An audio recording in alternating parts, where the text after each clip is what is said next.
Good morning, everyone, and thank you for attending today's webinar, Remote Work Issues and Implications. This is the fourth webinar in our series.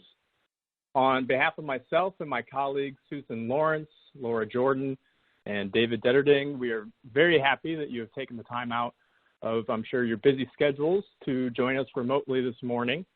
And we are very excited to share with you what we hope you will find to be an informative program on remote work issues and implications in the COVID-19 era.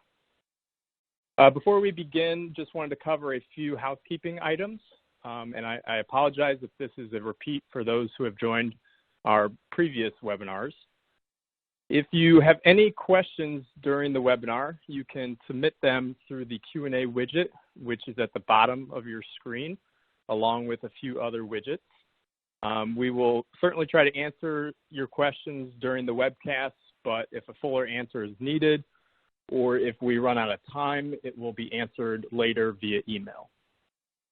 You can also find a copy of today's slides available on the resource widget, and we certainly encourage you to download any resources or links that you find useful. You can find additional answers to some common technical questions located in the Help widget at the bottom of your screen. And this webinar is accredited in California and Illinois for 1.5 hours of general CLE credit, and in Missouri for 1.8 hours of general CLE credit. There's 1.5 hours of general CLE credit in Texas that's pending. The webinar is also accredited for 1.5 hours of SHRM credit and 1 hour of HRCI credit. Please note we award credit based on attendance for the entire 90 minutes, so from time to time you will be required to click a pop-up screen to reflect your continued engagement in the webinar. We will also send certificates out to qualified attendees within 48 hours of the conclusion of this webinar. Again, we greatly appreciate your attendance. We value your opinions and certainly appreciate your participation in the course. Okay, so hopefully this is not how any of you were set to begin today's webinar, but I think we can all agree that you and your companies and your employees have certainly encountered many new and unprecedented challenges over the last 7+ months of COVID.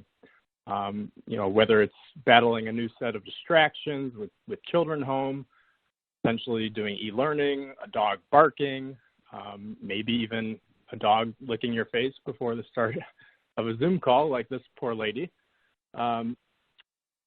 Technical issues preventing work. The list goes on and on. It's been a challenging time, certainly for many. And I'm sure what you may have also encountered and what we'll dive into today is that, once very familiar topics such as the ADA, handling reasonable accommodation requests under the ADA, workplace safety and workers' compensation claims, and timekeeping and overtime procedures, very familiar topics have been impacted by the remote work environment during COVID-19 and certainly require reconsideration, which is what we will delve into today.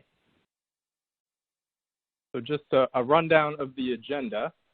We're going to cover how the remote work environment has affected the way we look at the ADA and reasonable accommodations under the ADA, which Susan Lorenc will cover.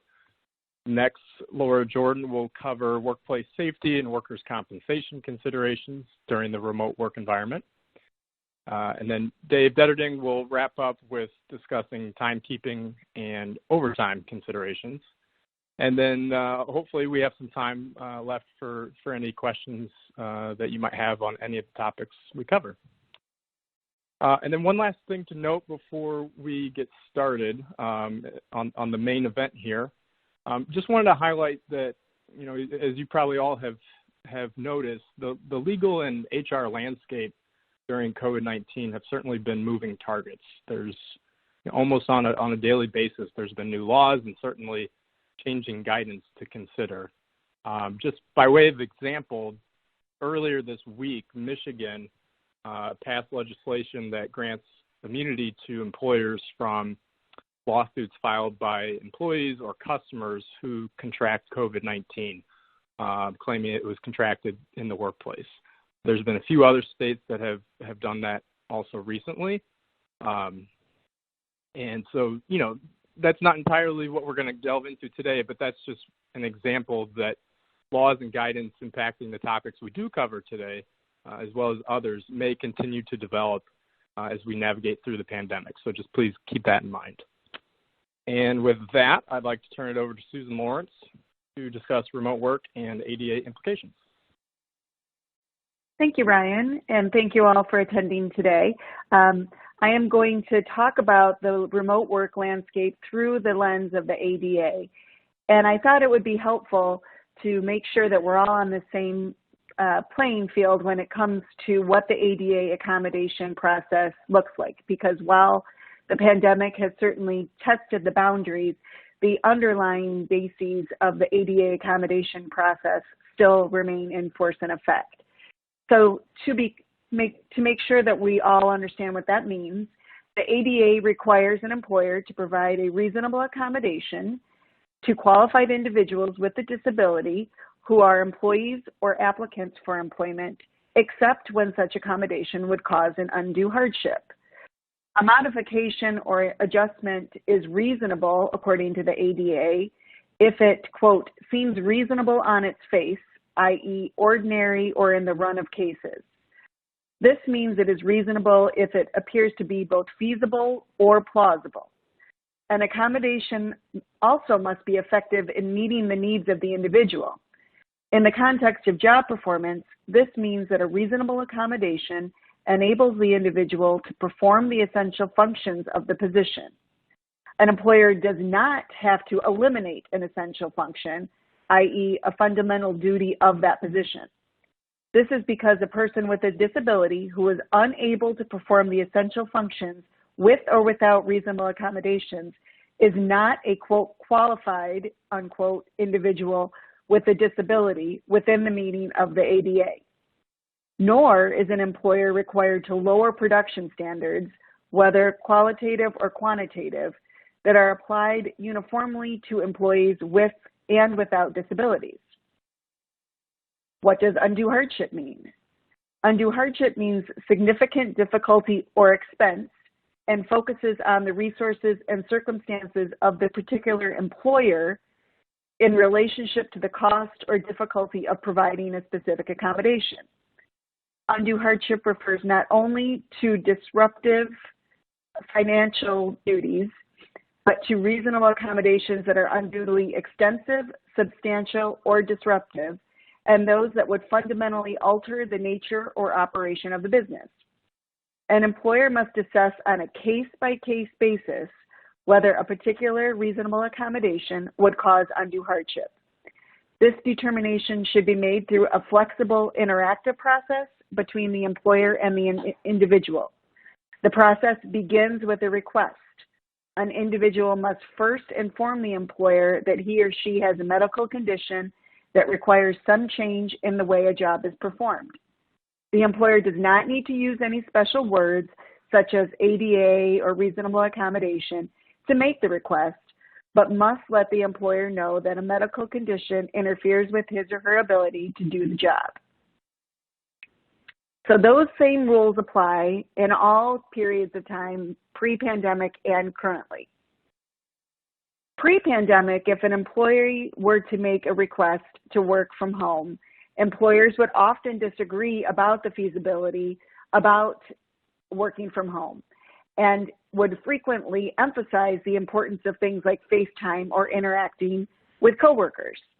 So if any of us on this call were to receive a call or question from a client regarding a request to work from home from someone who qualifies as disabled under the ADA, we would often recommend that an employer look at the job description for the position that the person holds to see if it addresses things like work location, the need to interact with those coworkers in the office, and the use of certain equipment.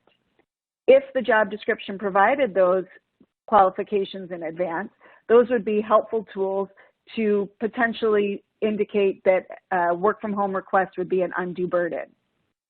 We would also encourage you to determine whether or not non-disabled employees were working from home. If the case could be made that non-disabled employees were working from home, it would be that much more difficult to determine that a disabled employee could not reasonably do so. And then we would also encourage you to determine whether or not there were other accommodations available to enable the employee to perform essential job functions in the office while still providing accommodations to the individual to deal with the underlying disability.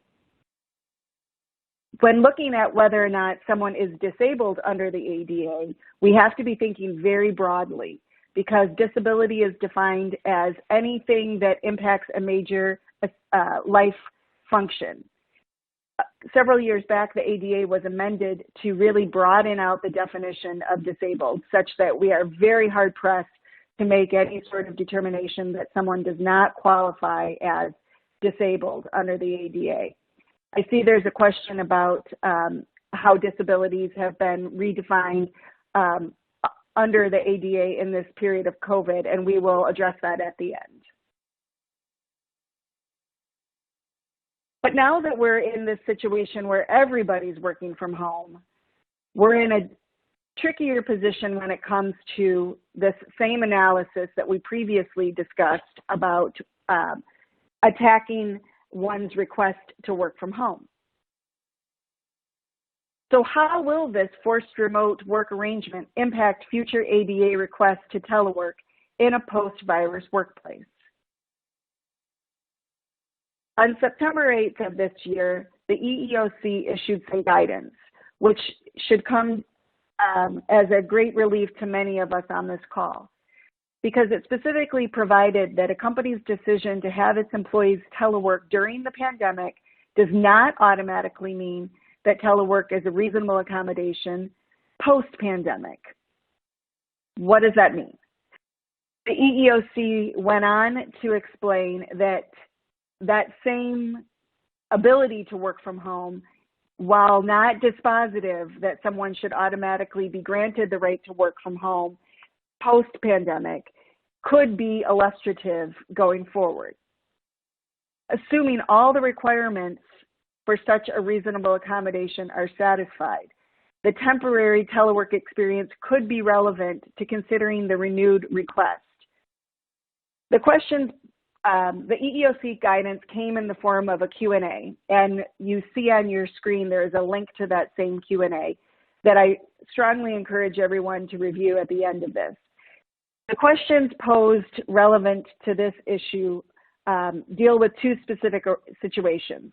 The first states, assume that an employer grants telework to employees for the purpose of slowing or stopping the spread of COVID-19. When an employer reopens the workplace and recalls employees to the work site, does the employer automatically have to grant telework as a reasonable accommodation to every employee with a disability who requests to continue this arrangement as an ADA accommodation? And the short answer they provide is no. They go on to explain that any time an employee requests a reasonable accommodation, the employer is entitled to understand the disability-related limitation that necessitates an accommodation. If there is no disability-related limitation that requires teleworking, then the employer does not have to provide telework as accommodation. Or if there is a disability-related limitation, but the employer can effectively address the need for another form of reasonable accommodation at the workplace, that the employer can choose the alternative to telework. You can probably see right from that explanation provided by the EEOC that it is the same analysis that exists in a pre-pandemic situation as well. You have to engage in that interactive conversation. You have to determine what the restrictions are, and then determine whether or not the telework concept is reasonable, or if there is some other reasonable accommodation that can be provided that allows the individual to still come into the workplace, whether that is some other work hours, whether it is some change to their work setting that allows them more flexibility in their sitting or standing or what have you. All of that should be discussed. More importantly, potentially, is the concept of the performance of essential job functions, because the EEOC goes on to say that to the extent an employer is permitting telework to employees because of COVID-19 and is choosing to excuse an employee from performing one or more essential functions, then the request after the workplace reopens to continue telework as a reasonable accommodation does not have to be granted if it requires continuing to exclude the employee from performing that essential job function. And specifically, the EEOC reiterates, the ADA never requires an employer to eliminate an essential function as an accommodation for an individual with a disability. That could even mean work hours. This is frequently a conversation that comes up when an employee, as part of a request for a reasonable accommodation, requests varied work hours, whether that means coming in later, staying later, taking breaks throughout the day. If, as part of our response to COVID-19, an employer has become lax on those work hours, but we can clearly establish they are essential functions, that might be something that inures to our benefit in indicating that telework would not be a reasonable accommodation once the workplace reopens. And the fact that we've excused those in this pandemic time period does not mean that the employer has permanently changed a job's essential functions. The EEOC makes clear that that fact will not be used against an employer in a post-pandemic situation. And once again reiterates, these are all very fact-specific determinations. So that could also mean that if hours were never appropriately deemed an essential function, that same explanation cannot be utilized to justify a denial of a work from home request. So I encourage all of you, when addressing these issues going forward, that you look at them on a case-by-case determination and not make an out-of-hand decision without really examining what the essential functions are for each role. The other relevant question that was posed and answered by the EEOC is as follows. Assume that prior to the emergence of the COVID-19 pandemic, an employee with a disability had requested telework as a reasonable accommodation. The employee had shown a disability-related need for this accommodation, but the employer denied it because of concerns that the employee would not be able to perform the essential functions remotely. In the past, the employee therefore continued to come to the workplace. However, after the COVID-19 crisis has subsided and temporary telework ends, the employee renews her request to work remotely as a reasonable accommodation. Can the employer again refuse the request? Now, it's in response to this question that the EEOC really points to the fact that telework was available and doable as potentially relevant to the analysis going forward. The EEOC answered the question with the following. Assuming all the requirements for such a reasonable accommodation are satisfied, the temporary telework experience could be relevant to considering the renewed request.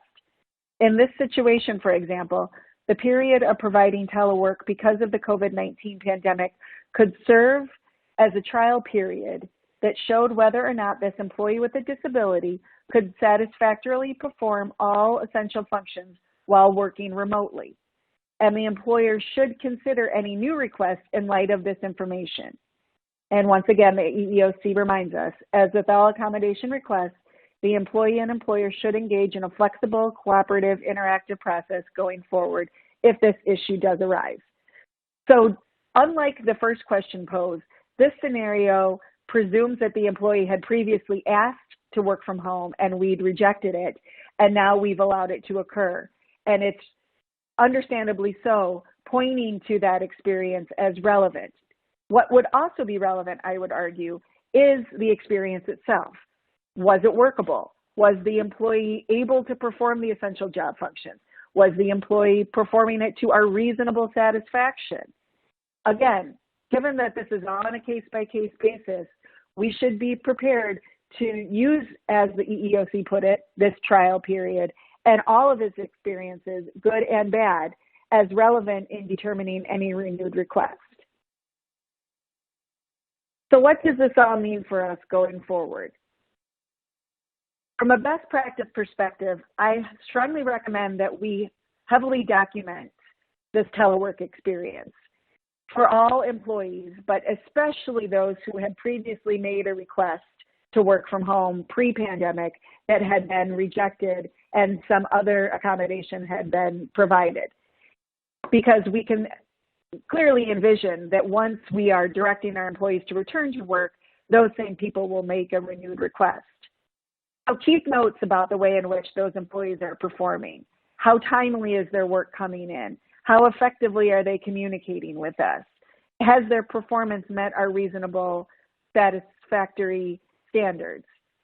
And even more so than just documenting those things, I encourage you to be speaking to your employees throughout this experience and providing them feedback, providing them the opportunity not only to improve, but also to then use those communications once we're having a return to work conversation to say, as you know, we felt as though your communication was lacking while you were working from home. As we've previously discussed, we felt as though the lack of interaction impacted your ability to be as effective as we need you to be. And conversely, if someone is doing very well in that role, I encourage people to provide that positive feedback as well, so that everyone feels as though they're being appreciated and respected during this difficult time. In addition to documentation, I encourage everybody to use this time to review job descriptions. Anyone who's worked with me in the past knows that I'm a big proponent, not only of job descriptions, but of the frequent audit of those job descriptions, so that we can ensure that they truly and accurately provide for the essential job functions of each position, including if that means that one of the essential job functions is the physical presence in the office. Obviously, for more blue-collar manufacturing roles, that might be seen as a given, but for non-manual office jobs, that might not be something you'd previously considered. So if that is something that you want to be able to rely upon when the workplace reopens, now is a good time to make sure those job descriptions accurately reflect that. I think it's also helpful while you're communicating with your employees about any sort of office reopening plans or COVID response plans, that we include in there notification to the employees that the telework concept is temporary in nature. We've all heard about the Googles of the world who are in fact notifying their employees that this might not be temporary and might in fact either order or just allow their employees to work remotely. But if that is not what you're anticipating, I think it's very important to manage expectations as frequently as is appropriate, so that we do anticipate that the office will reopen and that we want our employees back in the office. That will help form the narrative when someone makes a request to work from home going forward, so that we can state, we've been telling you all along that this is not going to be the norm, but would be the exception. And then finally, much as we would in any other ADA situation, if someone is going to be making a request to telework going forward, make sure that we are requiring medical information to support that request from healthcare providers. That will also play into our prior discussion about whether there are other accommodations that we can provide that would meet the needs of the individual while still getting them back into the office. Because if a healthcare provider's medical documentation is simply going to say the individual needs to be able to take frequent breaks, the individual needs to be able to stand throughout the day, the individual may need to come in later. Those may very well be things that you can accommodate short of a pure telework situation. The name of the game with all of these best practices is consistency in this application and individual determination, as opposed to having a one-size-fits-all that telework cannot be provided once the office reopens. so long as we are applying our requirements fairly and consistently and uniformly while still doing them on a case-by-case determination, we should be able to navigate the EEOC's guidelines about the relevant factors as well as the need for consistency in its application. And with that, I'm going to turn it over to Laura Jordan, who's going to be talking about workplace safety and workers' compensation considerations. Thank you, Susan.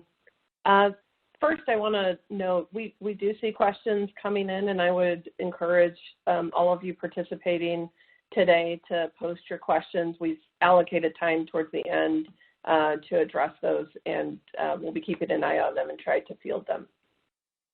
I think it's safe to say that the concept of working remotely is here to stay for some workplaces. And as Susan mentioned, while it's not working for everybody, it's working better than we may have anticipated.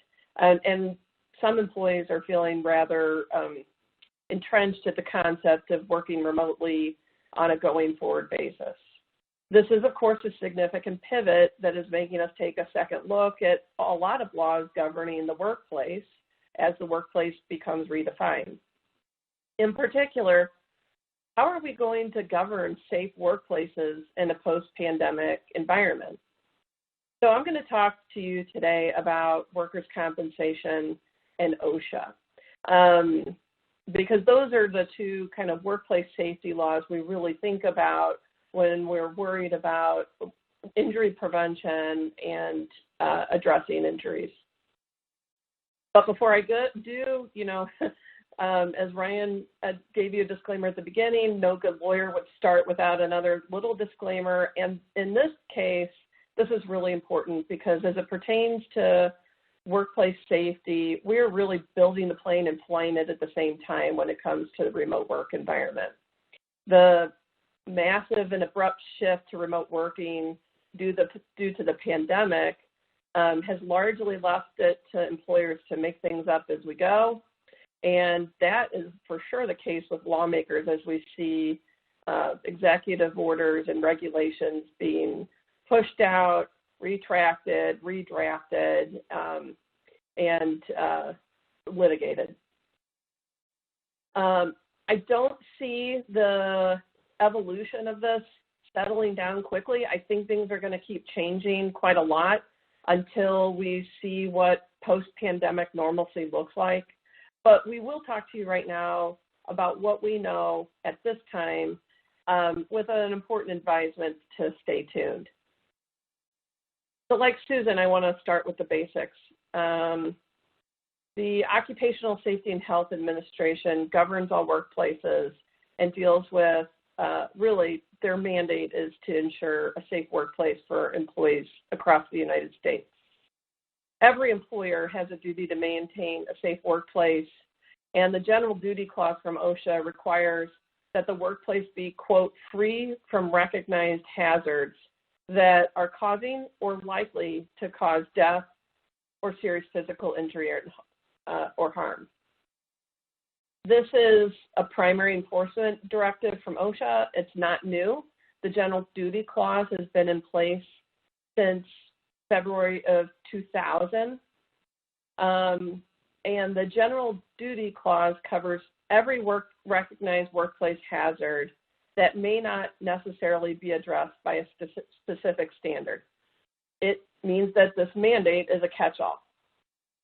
And so violations of the OSHA General Duty Clause occur when an employer fails to keep a workplace free of a hazard that employees can be exposed to, where the hazard was recognized, and where there is a feasible and useful method to correct the hazard. One common use of the General Duty Clause is in the area of ergonomics. OSHA does not have specific standards on ergonomics, so in a repetitive task work environment, like many of us in human resources and law are in, things like awkward postures are common, and if it's a recognized and known hazard to the employee, you as an employer have a duty to minimize those risks. And of course, if an employee gets injured, then the workplace injury is covered by workers' compensation. Now, there's limits to what we can talk about in a short webinar, and it's, obvious to many of you. I see on the attendee list, most of you are multi-state employers.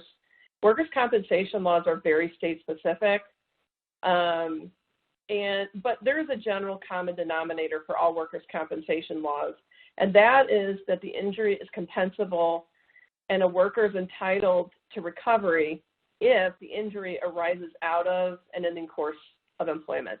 That's it. It doesn't matter where the injury occurs, although as we will talk about later, the location of the worker at the time of the injury might help us determine whether, in fact, it arose from and in the course of employment. The other thing I want to say generally about workers' compensation is this.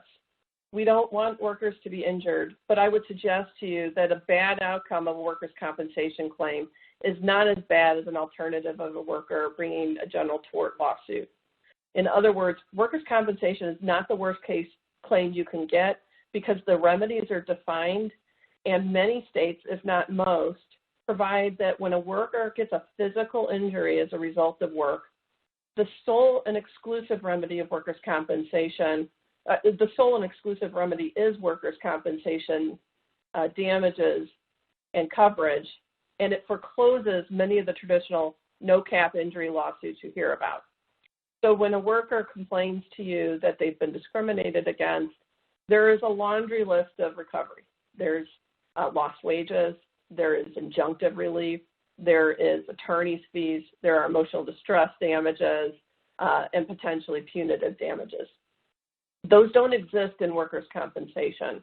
And so as we'll talk about a little bit later, extra reporting to your carrier for potential coverage can be a good ounce of prevention.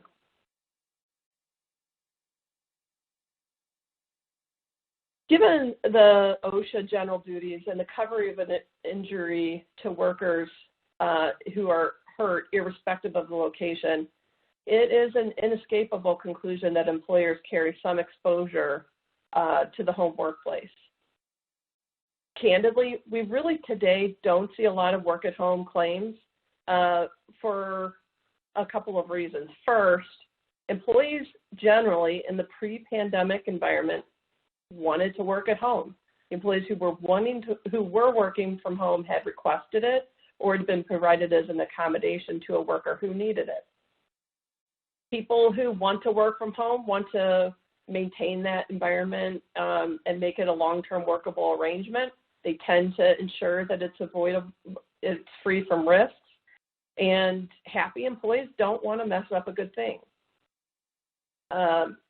Psychologically, people feel more responsible for their own home and they have more control over their environment. And I think generally that will continue to be the case when we're talking about managing risks and in the work from home environment.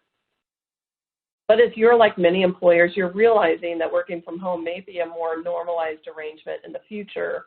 And so this is a really important time to think about how you will take responsibility and manage your risk in the home workplace in the future, and in particular in a post-pandemic environment. Because what we do see is currently under the COVID restrictions and the requirements that we allow employees to work from home, we are seeing greater flexibility and a gentler touch towards employers as it pertains to the home workplace.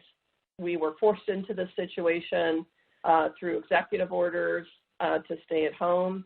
And as a result of this being something that was put upon employers rather than provided as a voluntary thing or to accommodate a worker, we're really preparing for a more heavily regulated work from home environment post-pandemic.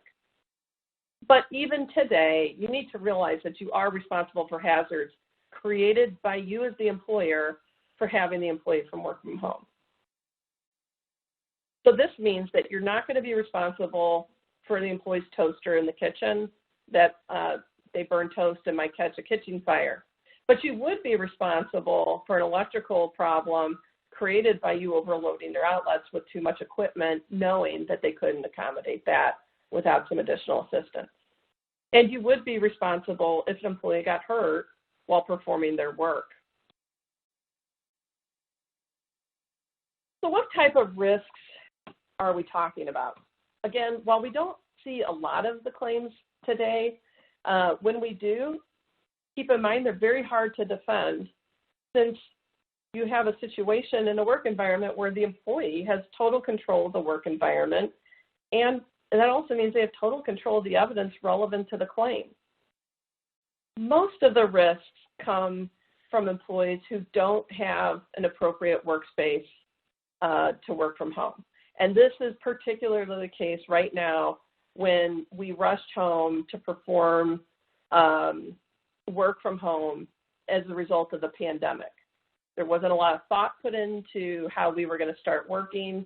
Some of us now who are 7 months into working from home have made more permanent space and arrangements that are suitable, but for sure that wasn't the case at the beginning. I have a good friend, anecdotally, who's a high school teacher, and at the beginning of the pandemic, she was teaching high school classes from the floor of her living room using a piano bench for her desk, and had overloaded her outlets with plugs and devices because of her spouse and children using workspaces elsewhere, and that was her only quiet place to work. You have, all of you on this call have employees who are doing work at the kitchen table. They're sharing space with their children. And so we need to think about how this work arrangement will function when we're not in a major emergency like the pandemic. Because eventually, we will not have the benefit of generosity because we say, well, we're dealing with an emergency. I mean, we're 7 months in at this point, and so there will be a greater expectation on a long-term basis for you to take some ownership of the remote workplace. The major risk areas we see right now are electrical hazards, inadequate lighting, improper ergonomics, and really the big one is not having a delineation between work and everything else we do in our lives. I don't know about all of you on the call, but for me, when I started working from home, I couldn't tell when my day began and when it ended. I was back and forth to my desk, dealing with phone calls and emails. It seemed like I woke up, started working, and then went to sleep. And so it becomes a little difficult to be able to tell, did this injury occur in the course of working, or did it occur as a consequence of just generally living? If I'm taking a conference call while helping my kid who's doing remote learning in a PE class and I trip, is it covered? That's the question that we're really facing today. So you might ask yourself, well, should we be inspecting employee home offices? And if we do, what does that look like? There is not a clear answer here. I think you need to take stock of your own circumstances to determine whether to inspect a home workplace. First, and importantly, there is no specific requirement under OSHA or workers' compensation to conduct home office inspections. The only thing we know is that OSHA tells us that we have a responsibility to address known hazards. Additionally, and very importantly, OSHA has repeatedly, and when I say repeatedly, we've seen it multiple times just since the commencement of the pandemic, announced that they are not going to be conducting inspections of a home office, and they will not hold employers liable for an employee's home office. But an important caveat to that is if there's a report to OSHA that there is a threat of physical harm or imminent danger, they will report and inspect the home in a home office environment.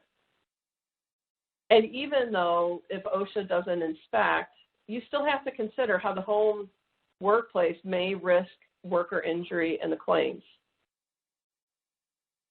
You know, when we looked at this, I guess the question was, well, is this a situation of see no evil, hear no evil? And I think you have to take stock of whether you can really say that, because maybe if we were talking about this 5 years ago, that might be, the answer may be yes. But today, the reality is you observe your employees in their home offices every day to some extent. With the prolific use of video conferencing, you can't rationally claim total ignorance. If you're on a video conference with your employees every day, every week, and you see they're sitting in the dark or they're working from their lap and they're complaining about their wrists, can you rationally say that you had no sense that whatever work setup they had at home was creating some repetitive use injury? Or if you see the employee sitting on the floor and joking that she's using the piano bench, can you claim that you weren't aware that her ergonomics might have caused risk to injury to her? And of course, it's important to note, I've been speaking mostly about white-collar remote workers, but there are specific OSHA inspection requirements, even in the home workplace environment, if the worker uses equipment such as ladders, compressed gas cylinders, which I don't even know what those are, electrical power equipment, mechanical power transmission equipment, resistance welding, and portable electrical equipment. Remember, OSHA has not caught up with the pandemic, and so the guidance OSHA has provided us about remote workers is largely people who are piece workers at home. And when I say piece workers, I mean people who are doing home-based manufacturing. They may be assembling items from home, folding boxes, doing small minor part assembly. Those workers, there's been a little bit more guidance about. There's not a lot of them in America, and I'm looking at the attendee list, and I don't think that's the majority of workers we're talking about today. So I think it's fair to say you should not expect OSHA knocking on any of your employees' doors unless there's an extremely serious injury threat. And if in reality, these would be a result of an employee calling and reporting a threat of serious imminent injury that would trigger an OSHA visit.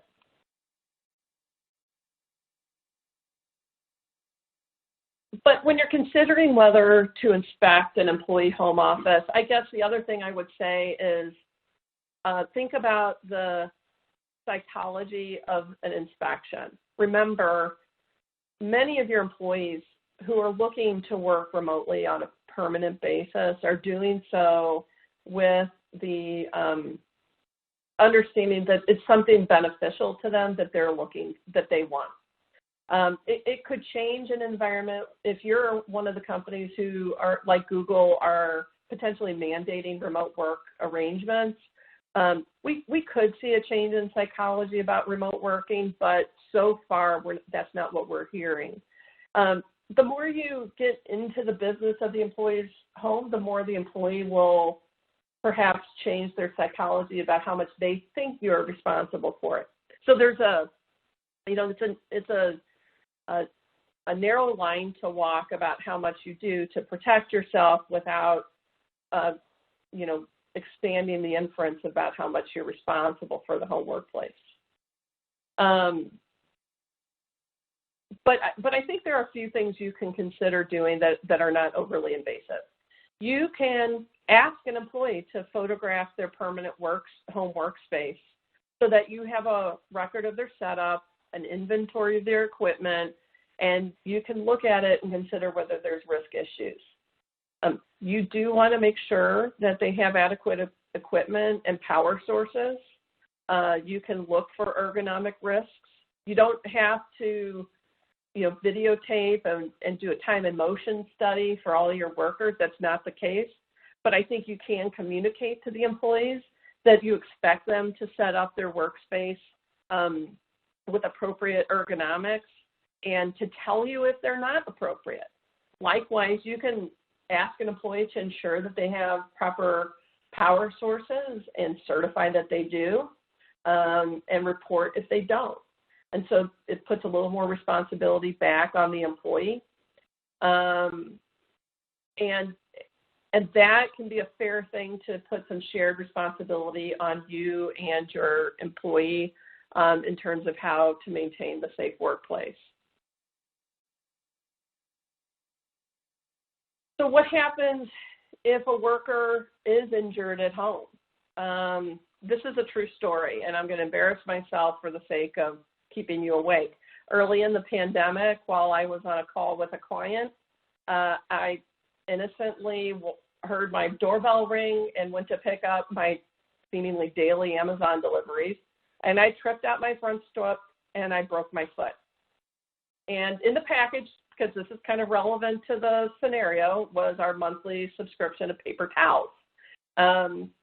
So I didn't contact Thompson Coburn's Human Resources Department, but if I had, the question would be, would that be a reportable OSHA event, and would it be covered by workers' compensation? Well, first, is it a reportable OSHA event? The answer is no. According to OSHA, injuries are not recordable or work-related if the injury is related to the home environment and not as a direct consequence of the work environment or due to the work I was performing. In other words, I would have fallen out of that front step whether I was talking to my mother or whether I was talking to a client. I'm just clumsy, and that was my personal Amazon delivery. If you had shipped, my employer had shipped me a heavy piece of computer equipment with no assistance to bring it into the house, and I answered the door and brought it in and set it up knowing that it was heavy lifting, and I hurt myself doing so during the workday, that may be potentially a recordable event if it led to me requiring any kind of medical care or recovery time. And it potentially would have been covered by workers' compensation. Picking up my Amazon package to collect my monthly paper towels probably would not. I think it's likely, and we've certainly seen this in our pre-pandemic remote workplace, that the vast majority of injuries that you will learn of will not be OSHA reportable. And it's a giant question mark about whether any of those would have been covered by workers' compensation. But if it is reportable by OSHA, if it is a situation, for example, where I hurt my back picking up heavy workplace equipment delivered to my home that was left for me to lift on my own, if that is the type of reportable event, then OSHA requires that we report the injuries to the OSHA 200 log. And which log do we report it to? You do not have to have an OSHA log, reporting log, for every home workplace. We actually have an answer for this from OSHA, and according to OSHA, employees working from home are deemed to be employees not in a fixed establishment, and we report injuries for those non-fixed employees to the location where the remote worker reports or the place of general supervision. So for me, I would report my injury. If it was recordable, it would be recorded at the primary office where I would generally work. Or let's say, for example, you have a traveling salesperson who's been working from home since you hired her, then you would report her injury to the place where her supervisor office is. And if her supervisor is also a remote worker, then it would likely go to the log of the headquarters. And again, even if it is not reportable to OSHA, it doesn't mean that you shouldn't report it to your workers' compensation carrier.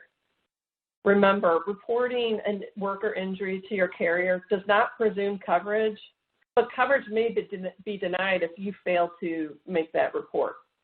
Remember what I said, a physical injury is best covered by workers' compensation rather than an alternative of a tort claim, which could be much lengthier and costly process. And so as a general rule, you will hear us usually encouraging reporting to workers' compensation. It's better for you to report it and they just deny coverage to the worker than not report it at all, and then you have an issue about coverage with your carrier if it's not a state coverage. So what do we do to reduce our risks? First thing I want to say is, again, we understand that in the pandemic environment where this is working from home as a necessity mandated by local orders, I think you have more flexibility. So what I want to talk about is reducing risks for the permanent teleworker situation. I think that it's a really strong idea and recommendation for permanent teleworkers to have first a requirement that they have a designated work area. Remember, in a permanent arrangement, this is usually a mutual agreement between you and the employee. These are, all employees with some exceptions are presumed to be at will, which doesn't just at will employment is not just about whether and when you can terminate an employee at will, but it also gives you flexibility on imposing your own standards for, the work environment. And that means that you can require, as a condition to telecommuting, that the telecommuters have a designated work area. Aside from workplace safety, there are lots of reasons you would want for them to have that. Information security is one obvious reason you would want your telecommuter to have a designated work area. The second is that we want to protect the value of our equipment. So we would like them to have a designated work area where, my toddler isn't throwing peanut butter and jelly on a keyboard and causing me to, have more repair needs or something like that. So I think it's a good idea to have your telecommuters have a designated work area and then take an inventory of that area so that we can have some assurances that it's a safe and healthy workspace. And then the second is have some verification mechanism for your employees to report and verify that their workplace is safe. That can be a work from home safety survey and certification. It can include having employees to take photos of their workspaces for your records. I would also make a recommendation here that you confer with your corporate risk group, whoever carries your insurance coverage. There may be a request from your carrier to have the employees who are permanently working from home have some endorsement on their homeowner's insurance that would make you either a secondary insured or that you have some understanding that they have adequate homeowners insurance so that they are less likely to be making a claim to the corporate insurance if something happens that involves their workspace. And here's what I'm thinking of. If there's a fire in the home, your equipment may be worth, say, $5,000. But if your employee has inadequate coverage and it damages the structure of the home, the employee may attempt to tap into your corporate coverage somehow. And again, I only know enough about this to be dangerous, but the best thing I know to do is to get your risk group, if you have one, involved, or whoever's responsible for maintaining your insurance policies. And then the last thing I would say is consider having a telecommuting policy. And again, this really relates to the more permanent environment.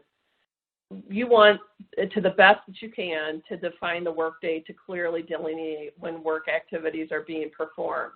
You want to set some standards so that your employees are not waking up and starting to work and going to sleep as soon as their workday ends, because that does expose you to exposure of a longer period of day outside what you're thinking of the workday, when an employee may be more likely to injure themselves. And with that, I'm going to pass this over to Dave Deterding to talk about timekeeping and overtime considerations. Thanks, Laura. I'm Dave Deterding. I just want to also note, as both Susan and Laura did, that we are seeing your questions, and we will address all of those at the end, so keep them coming. There's been some good questions that have come through so far.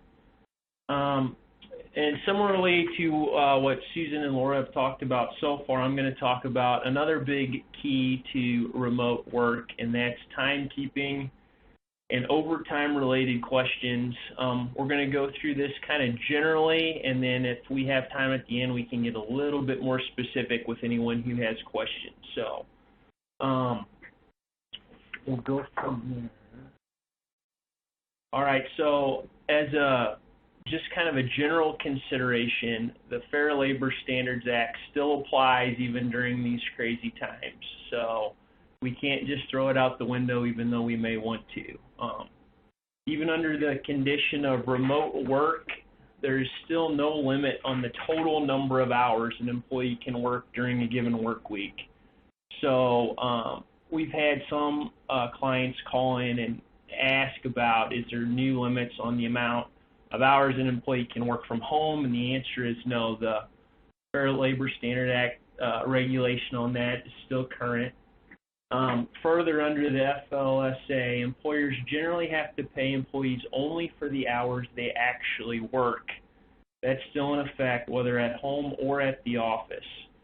However, the Act requires employers to pay non-exempt workers at least the minimum wage for all hours worked, and at least time and a half the regular rate of pay for hours worked in excess of 40 hours in a work week. So this is nothing new, no surprises here. Everyone knows this, but I just think it's important to note that these regs are still in effect, and COVID has not changed that. And salary-exempt employees generally must receive their full salary in any week in which they perform any work, subject to the certain very limited exceptions that applied before.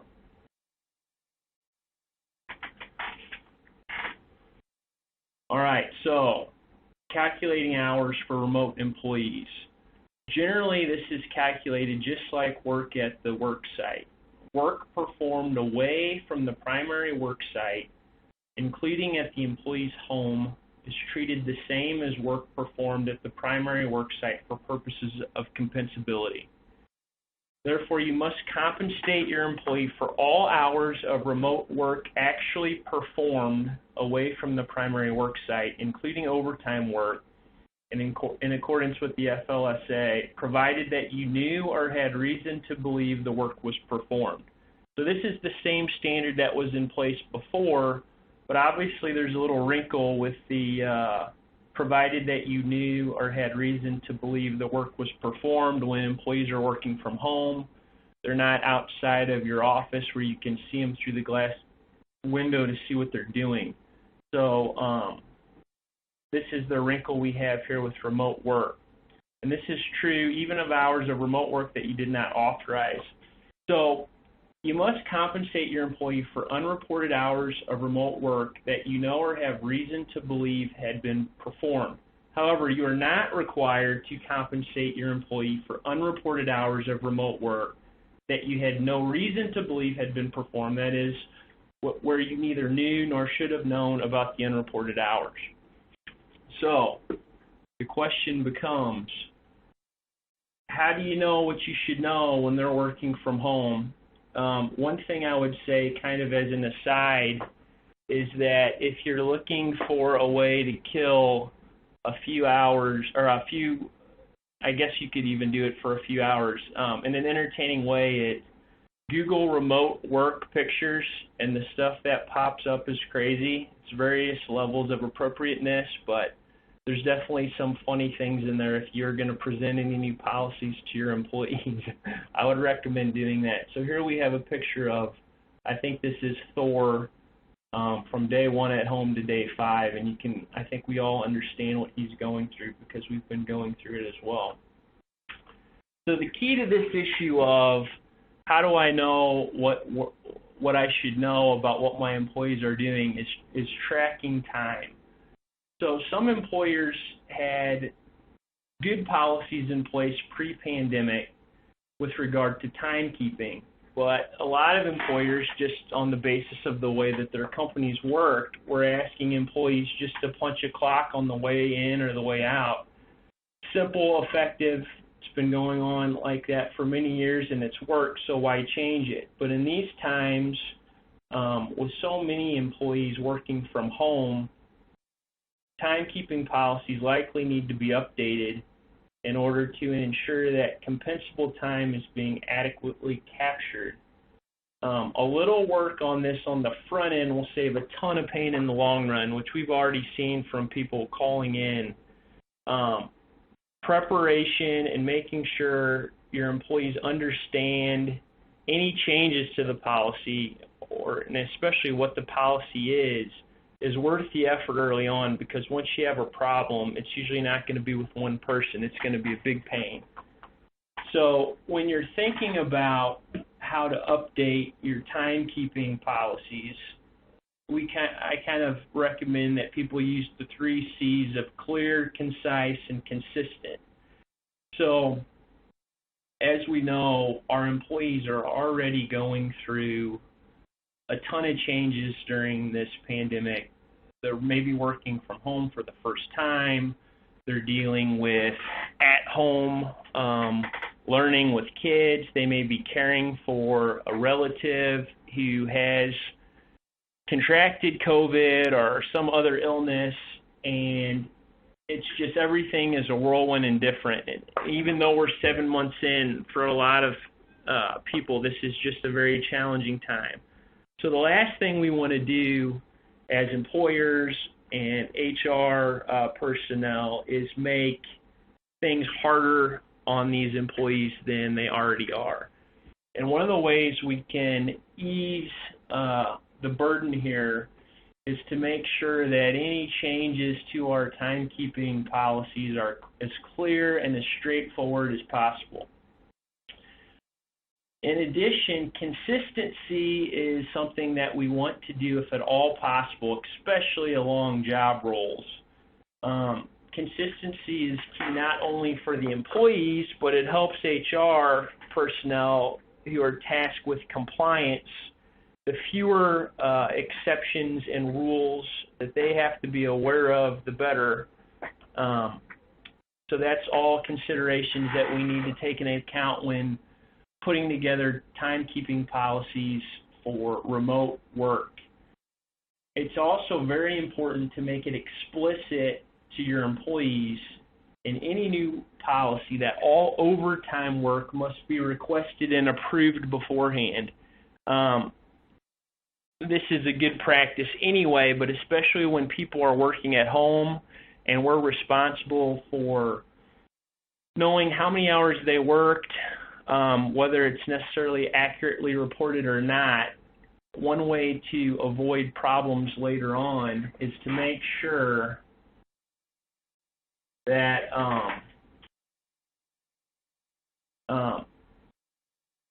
all overtime work is requested and approved. And the best policies force employees to enter time and confirm the numbers before submitting it in order to avoid challenges later on.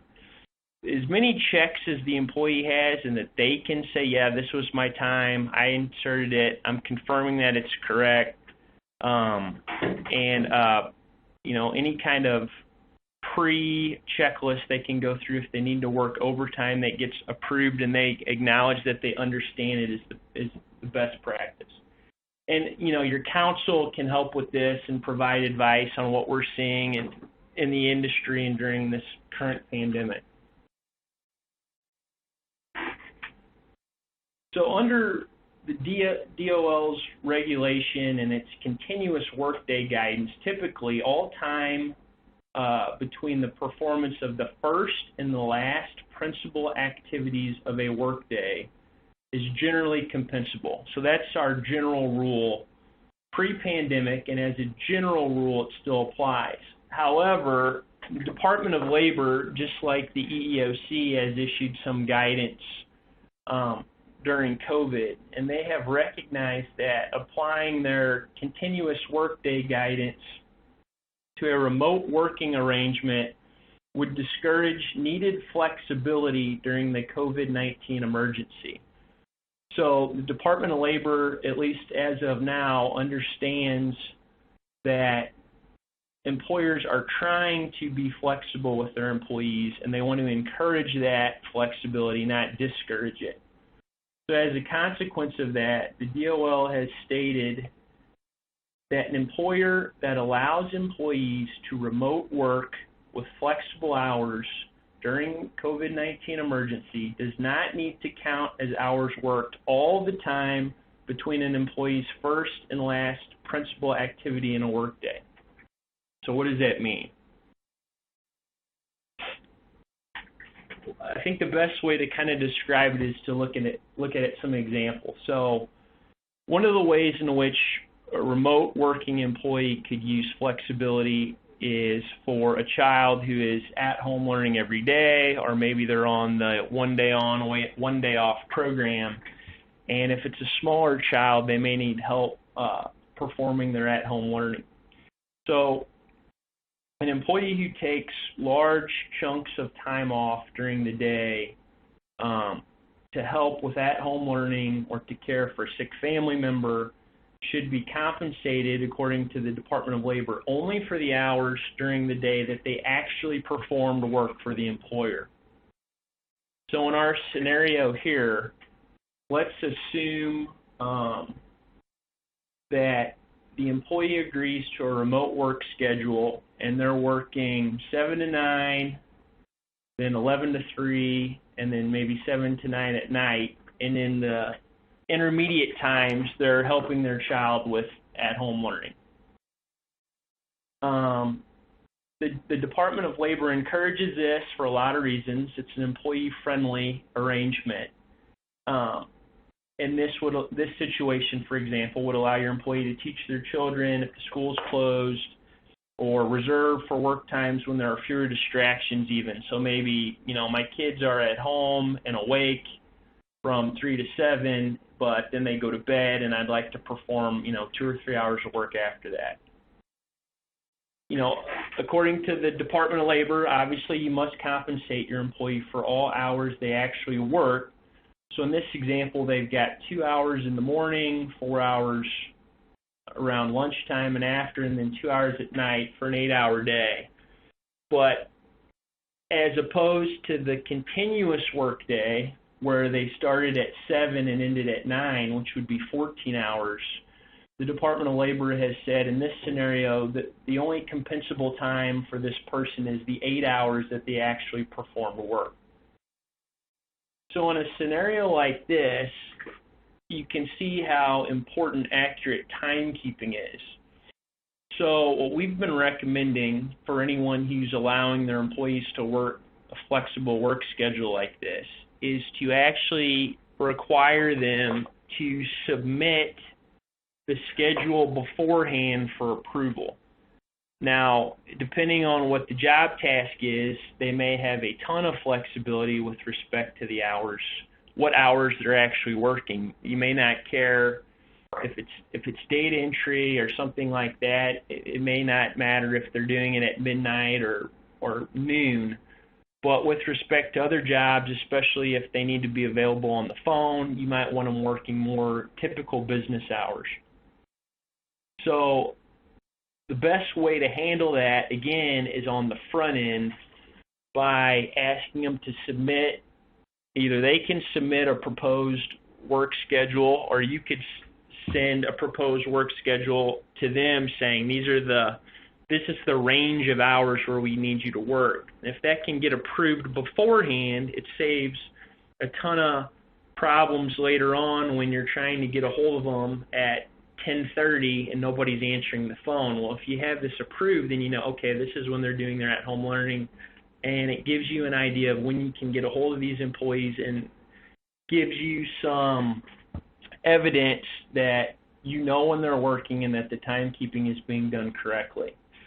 And again, I just want to reiterate that it's very important to have a clear policy that indicates that all overtime should be approved ahead of time so there are no issues later, and they can't later claim that, oh yeah, when I was working from 7 to 9 at night, that was actually outside of business hours and I'm claiming that as overtime. You will have already headed that off on the pass by having an approved schedule with the correct number of hours worked, and then if there is any overtime, we can go through it.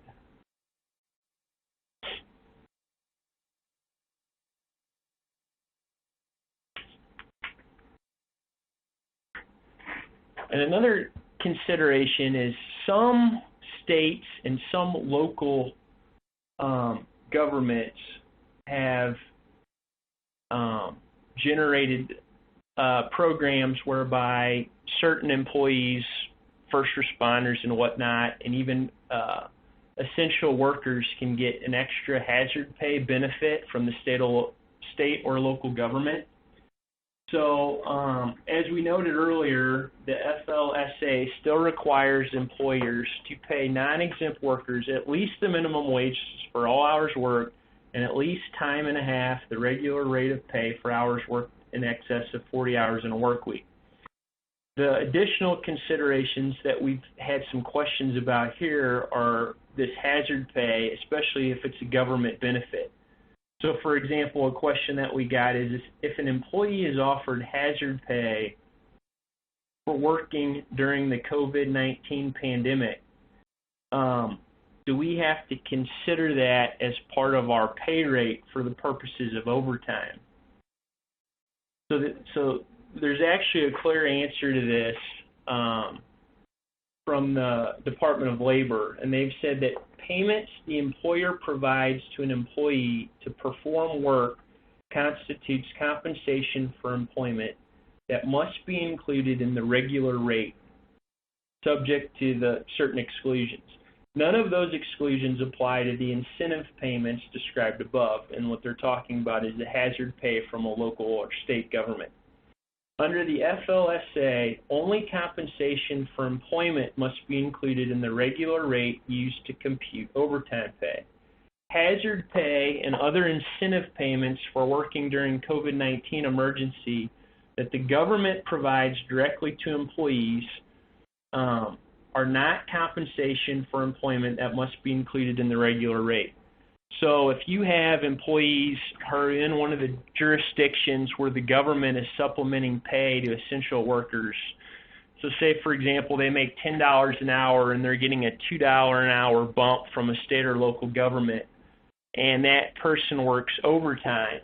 For calculations of overtime, you do not have to include that extra $2 an hour. So you still use your $10 an hour to calculate their time and a half, $15 an hour. You don't have to consider the hazard pay. So it's just a question we've got quite a bit, and I thought it was worth noting here. I also wanted to mention Susan had linked to the EEOC has a question and answer page with respect to issues that have come up. The Department of Labor also has a Q&A page. I think if you just Google Department of Labor in the pandemic, it pops up, and they have 30 or so different common questions and answers. And I would note that with respect to both the EEOC page and the Department of Labor page, that they're constantly updating these Q&A pages. So if you checked it, a month ago, you may want to look again. Even during the course of preparing for this webinar, they've changed a couple things over the last couple weeks. So just to make a note of that. And then I think that wraps up the general comments that we had on timekeeping and overtime. And I think we would open it up now for any questions. So Ryan, I'll let you take over and see what we got. Thank you very much, David, and thanks, Susan, and thank you, Laura, as well. So please, as David and Laura and Susan mentioned, we've gotten some great questions come in. We don't have any queued up that are remaining unanswered, so certainly feel free to submit some questions.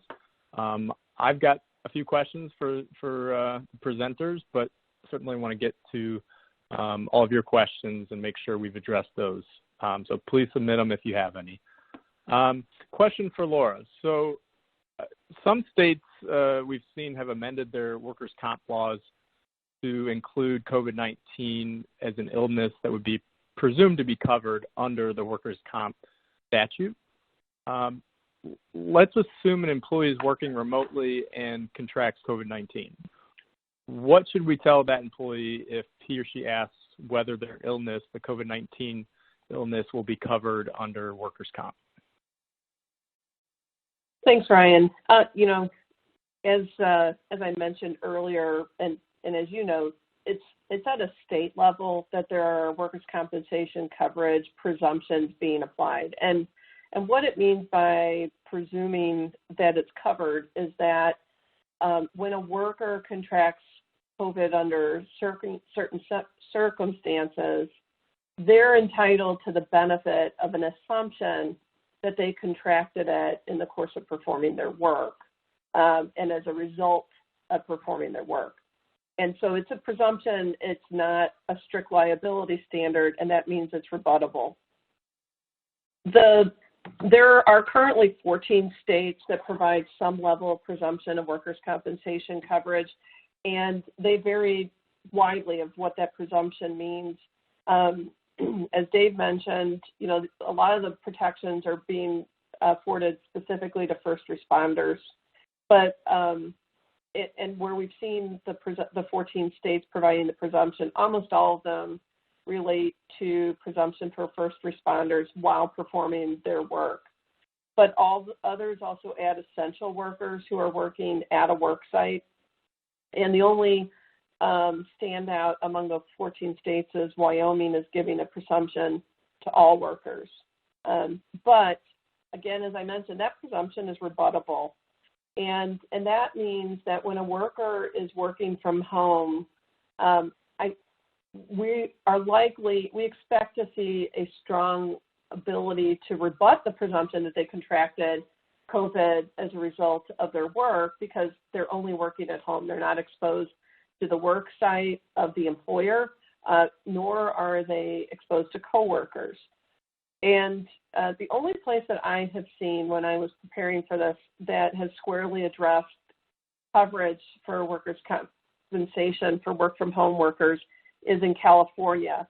And in California, they actually make it very clear that work from home employees are not entitled to any presumption. If you know anything about California, it's probably one of the more employee-friendly states. And if California won't even provide that presumption to work from home employees, I don't expect we're going to see that enjoyed from work from home employees in other states. Again, this is a to be continued to see what happens with it, but I don't see a likelihood that contraction of COVID-19 while sitting at home working will be covered as workers' compensation.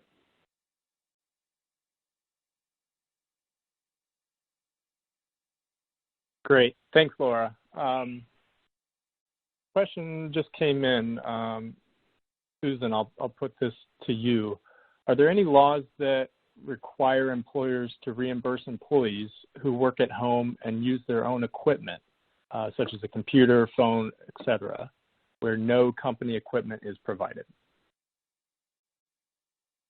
Well, thank you for that question. And Ryan, I actually would love you to chime in on this as well, because as you know, Illinois does require and recently enacted, I shouldn't say recently, it's been a year or so now, reimbursement of expenses to employees, and specifically talks about things like computers, phones, and phone lines and Wi-Fi. So maybe, Ryan, you can touch upon your experience with the Illinois expense reimbursement law.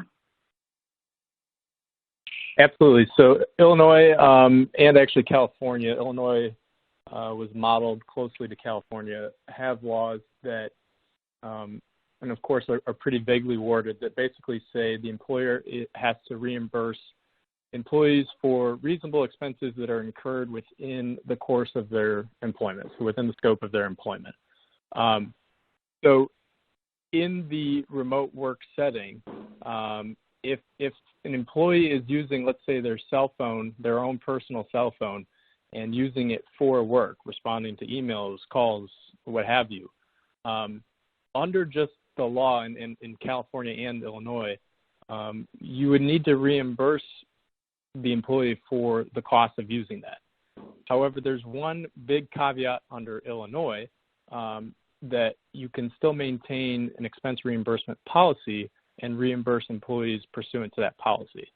So with that in mind, even before the pandemic, we, because the Illinois law came out in 2019, January of 2019, we really stressed having a very robust expense reimbursement policy so that it's clear what expenses are incurred within the course of employment, what needs to be submitted to get reimbursed, and how much will be reimbursed, because you don't have to reimburse the full cost of all expenses. With that in mind, it's really important to look at your expense reimbursement policy if you have one, and if you have employees working remotely, to possibly make some tweaks to the policy that would address some added expenses that might be incurred because of the remote work setting, and what the company's policy will be on reimbursement of those. A great question. I don't see any other questions queued up. Dave, question for you. Let's assume the office is still closed, whether it's because of company policy or some local ordinance, stay-at-home ordinance. You have an employee who requests to work from some location other than his or her home, maybe because there's too many distractions, kids at home, or maybe the dog keeps licking you in the face before Zoom calls. Do you need to pay, does the employer need to pay and let's assume it's a non-exempt employee, does the employer need to pay the non-exempt employee for travel time to that location?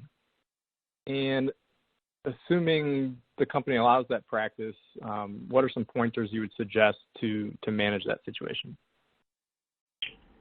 Okay, so under the Fair Labor Standard Act, generally, a home-to-work commute is not compensable. So if the employee is choosing to do this or asked to do it and we're allowing it, then I would say that's a home-to-work commute. They're leaving their house and they're going to someplace else to work. So I would say it's not compensable. One thing that would kind of be an interesting factor is how far are they going? Assuming this is someone who's choosing to do this and has requested to do it, I would imagine it wouldn't be too far. But the best practice would be to recommend that wherever they're going to perform the work is a shorter distance than they would have been traveling to the normal job site, which would definitely be the best defensible position if there became an issue about it. And the other thing is, going back to just kind of having an idea and a hold on what the employee's doing, is you'd want them to definitely submit the times that they're going to be working from this remote site, and maybe submit a schedule so that you know where and when they're going to be in case you need them.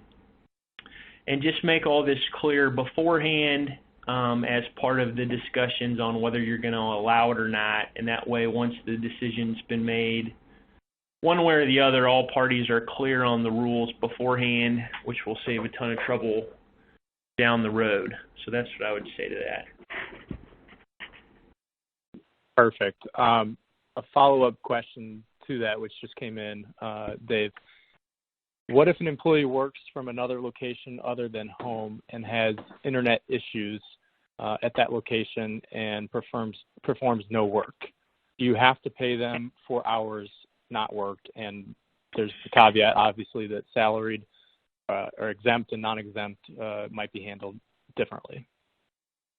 Sure. So assuming they're an hourly employee, if they're traveling somewhere in an effort to work and the internet goes down, I think you'd still have to pay them at least for that day, just as if they were in the office doing work and the internet went down. It's not that everyone would stop getting paid all of a sudden. I think the issue would be looking into the location after that day on an ongoing basis, and is this going to be a consistent problem, or was this a one-time issue? And if you think it's going to be a consistent problem, then you probably want to talk to the employee about finding either a different place to work or figuring out a solution on that internet piece. But yeah, if it's a one-day thing and they're going there with the intention of doing work, and they arrive and they're trying to do work and the internet goes out, I think the safest thing to do is they would at least get paid for that day.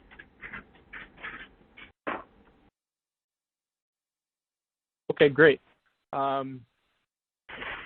Susan, question for you. So, I'll give you a scenario. So, companies returned employees to the on-site for work, but has some employees who have asked to continue working remotely as an accommodation for disability.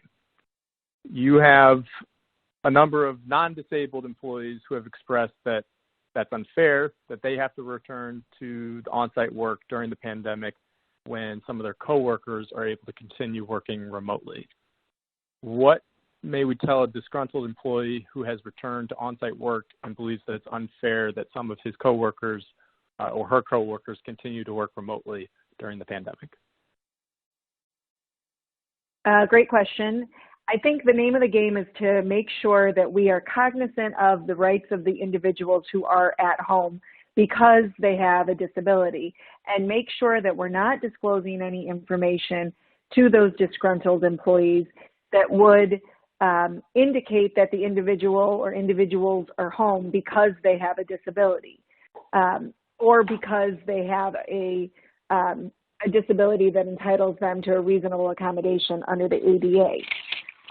Essentially, we just can't provide any specifics to those disgruntled employees.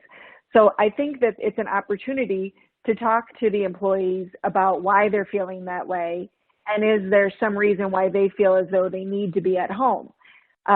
Now, some might say, oh, great, that's just going to tee up more requests for a work from home scenario. But remember what I had said at the beginning, that while it's incumbent upon the employee to prompt the conversation, they don't have to say anything magical like, I have a disability or I need an accommodation.